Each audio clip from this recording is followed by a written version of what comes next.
ಸಾಕಷ್ಟು ಬಣ್ಣಗಳನ್ನು ಹೊಂದಿದ್ದ ದಲಿತ ಸಂಘಟನೆಗಳು ನಂಜನಗೂಡಿನಲ್ಲಿ ಒಂದಾಗುವ ಮೂಲಕ ಶಕ್ತಿ ಪ್ರದರ್ಶನ ಮಾಡಿವೆ. ಸುಮಾರು 8ಕ್ಕೂ ಹೆಚ್ಚು ವಿವಿಧ ದಲಿತ ಸಂಘಟನೆಗಳು ಒಗ್ಗೂಡಿ ದಲಿತ ಸಂಘಟನೆಗಳ ಸಮನ್ವಯ ಸಮಿತಿ ಎಂದು ರಚನೆ ಮಾಡಿಕೊಂಡಿದ್ದಾರೆ. ನಂಜನಗೂಡು ಪ್ರವಾಸಿ ಮಂದಿರದಲ್ಲಿ ದಲಿತ ಸಂಘಟನೆಗಳ ಸಮನ್ವಯ ಸಮಿತಿಯಿಂದ ಈ ಕುರಿತು ಮಾಧ್ಯಮಗೋಷ್ಠಿ ನಡೆಸಲಾಯಿತು.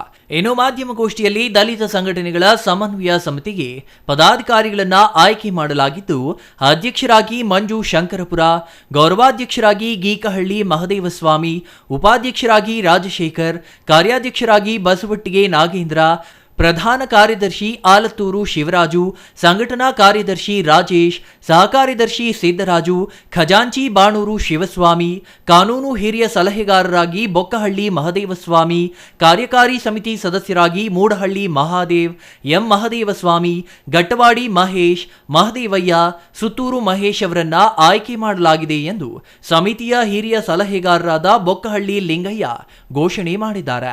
ದಲಿತ ಸಂಘಟನೆ ಸಮನ್ವಯ ಸಮಿತಿ ನೂತನ ಅಧ್ಯಕ್ಷ ಮಂಜು ಶಂಕರಪುರ ಮಾತನಾಡಿ, ಇನ್ನೂ ಅಸ್ಪೃಶ್ಯತೆ ಆಚರಣೆ, ದಲಿತರ ಮೇಲೆ ದೌರ್ಜನ್ಯ, ದಬ್ಬಾಳಿಕೆ ನಿರಂತರವಾಗಿ ನಡೆಯುತ್ತಿದೆ.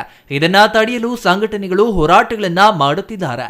ಆದರೆ ಸಂಘಟನೆಗಳು ವಿವಿಧ ಬಣಗಳಾಗಿ ರೂಪುಗೊಂಡು ಹೋರಾಟ ನಡೆಸುತ್ತಿದ್ರ. ಇನ್ನು ಮುಂದೆ ಎಲ್ಲರೂ ಒಟ್ಟಾಗಿ ಒಂದೇ ಸಮಿತಿಯ ಅಡಿಯಲ್ಲಿ ಹೋರಾಟ ನಡೆಸಲು ನಿರ್ಧರಿಸಿರುವುದಾಗಿ ತಿಳಿಸಿದ್ರ. ನಂಜನಗೂಡು ತಾಲೂಕಿನಲ್ಲಿ ದಲಿತ ಸಂಘಟನೆಗಳ ಸಮನ್ವಯ ಸಮಿತಿ ಎಂದು ರೂಪಿಸಲಾಗಿದ್ದು, ಈ ಸಮಿತಿಯ ಸುಮಾರು 8ಕ್ಕೂ ಹೆಚ್ಚು ವಿವಿಧ ದಲಿತ ಸಂಘಟನೆಗಳು ಬೆಂಬಲ ಸೂಚಿಸಿ ಸಂಘಟನೆಗೆ ಬಂದಿದ್ದಾರೆ. ಸಂಘಟನೆಗಳು ಒಂದಾಗುವ ಮೂಲಕ ತಾಲೂಕಿನಲ್ಲಿರುವ ಸಮಸ್ಯೆಗಳ ಬಗ್ಗೆ ನಿರಂತರವಾಗಿ ಹೋರಾಟ ನಡೆಸಲು ಸಿದ್ಧರಿದ್ದೇವೆ ಎಂದು ತಿಳಿಸಿದ್ರು. ದೌರ್ಜನ್ಯ ಇವುಗಳನ್ನ ಕಣ್ಸಕ್ಕೋಸ್ಕರ ನಾವಿವತ್ತು ಇಲ್ಲಿ ಒಂದು 7-8 ಬಣಗಳಾಗಿದ್ವಿ. ದಲಿತ ಸಂಘಟನೆಗಳು ಎಲ್ಲ ಒಟ್ಟಾಗಿ ಸೇರ್ಕೊಂಡು ಒಬ್ಬೊಬ್ಬರು ಒಂದೊಂದು ದಿಕ್ಕನ್ನು ಆಗಲ್ಲ. ಅದರಿಂದ ಎಲ್ಲರೂ ಒಟ್ಟಾಗಿ ಸೇರಿ ಹೋರಾಟ ಮಾಡಿ ನಮ್ಮ ಜನಾಂಗಕ್ಕೆ ಅನ್ಯಾಯಕ್ಕೆ ಒಳಗಾದವ್ರಿಗೆ ನ್ಯಾಯಪರನ್ನು ನಿಲ್ಲಬೇಕು ಅಂತೇಳಿ ಇವತ್ತು ನಾವು ದಲಿತ ಸಂಘಟನೆಗಳ ಸಮನ್ವಯ ಸಮಿತಿನ ರಚನೆ ಮಾಡಿದ್ವಿ.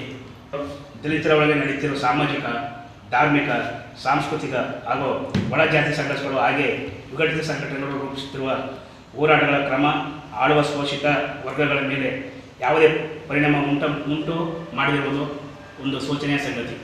ಇನ್ನು ಸುದ್ದಿಗೋಷ್ಠಿಯಲ್ಲಿ ದಲಿತ ಸಂಘಟನೆಗಳ ಸಮನ್ವಯ ಸಮಿತಿಯ ಪದಾಧಿಕಾರಿಗಳು ಭಾಗವಹಿಸಿದ್ರು. Kumar, CTV news, ನಂಜನಗೂಡ.